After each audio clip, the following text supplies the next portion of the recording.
शिरपूर तालुक्यात अवकाळी पावसासह गारपिटाचा कहर, शेतकऱ्यांचे लाखोंचे नुकसान।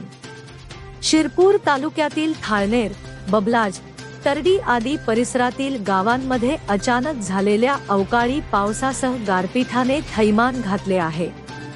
या नैसर्गिक आपत्तीमुळे परिसरातील शेतकऱ्यांचे लाखो रुपयांचे नुकसान झाले आहे। गारपीट व जोरदार पावसामुळे केळी, गहू, कापूस यांसह अनेक पिके जमीनदोस्त झाली असून उभ्या पिकांचे मोठ्या प्रमाणावर नुकसान झाले आहे। अनेक शेतकऱ्यांचे संपूर्ण उत्पादन वाया गेले असून आर्थिक संकट अधिक गर्द झाले आहे। या नुकसानीची तात्काळ पंचनामे करून शासनाकडून त्वरित नुकसान भरपाई देण्यात यावी, अशी जोरदार मागणी बाधित शेतकरी व ग्रामस्थांकडून करण्यात येत आहे।